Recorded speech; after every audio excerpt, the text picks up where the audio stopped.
The reason it's so difficult to predict is, as Jamie was saying, we're not quite sure yet whether the changes under Arne Slot are going to, be to the detriment of some of the attributes that Liverpool have had under Jurgen Klopp. Whereas for Chelsea, it's more change over the summer.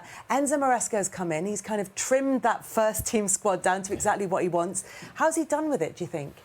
I think he's done amazing. I think he really has done amazing, because to come in for his style tactically, to be implemented at such a short space of time, to get players to improve as well. You're looking at the likes of Casado, who last season people would have said, he's the price tag's high. He's coming this season. He's leading a lot of the stats for the team. From a defensive side of things, in the midfield, they look more sure. And then going forward, they're so exciting. Obviously, Sancho's gaining confidence. Palmer's been a revelation. Jackson seems to be improving. So all across the pitch, to me, they have improved. And now they've also got players back from injury. They've had a lot of injuries over the seasons. Now they've got Reece James back as well. So he'll give the overall squad a boost. And I think they're heading in the right direction. Of course, to say they're going to challenge now, I think is a stretch. But I think they're heading in the right direction. Next season, I believe they'll be right in the thick of things and they'll challenge next year. What do you think, Mike? A season away from a proper challenge?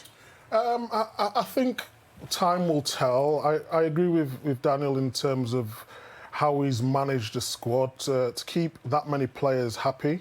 I think he was quite blunt in the way, the situation with Sterling, the situation with Conor Gallagher, and the situation with Chalobah, where he said, basically, you're not in my plans and you need to go. And I think that's very hard for a manager to do, while keeping the respect of the other players too. So he sorted that bit out very well. Going forward, I think they're still missing a lot of chances. I think the difference between a Man City, Liverpool, and maybe Arsenal, I think they're a little bit more ruthless throughout the season. I think Chelsea are good in moments, and I think they've got a big test today to show everyone exactly what they can do.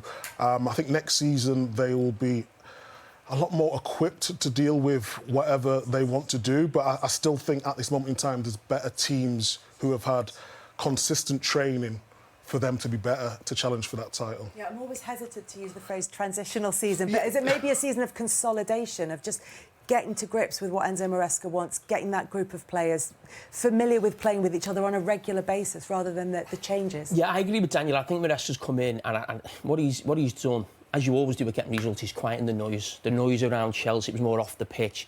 It's become a little bit more stable. I think he's been helped by the fact that they've got the Thursday night football. It's not Champions League football, so it allows you to almost play the B team to keep the players happy, because the squad's still too big. In terms of going for maybe a title challenge next season, they would still have to rectify the goalkeeping situation and someone up top, because you can build a squad and get to where they are right now, top four, but you need the game changers. Liverpool got that in terms of bringing, Alisson, and that made a huge difference for them.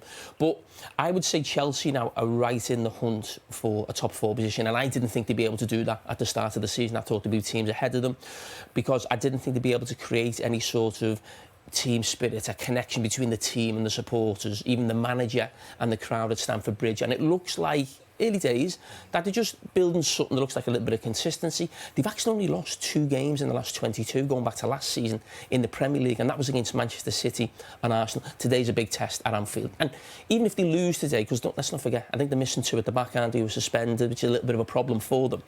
We shouldn't get too carried away if they lose badly here or they lose the game here. They're on a decent little journey, and they've got a good shout for top 4.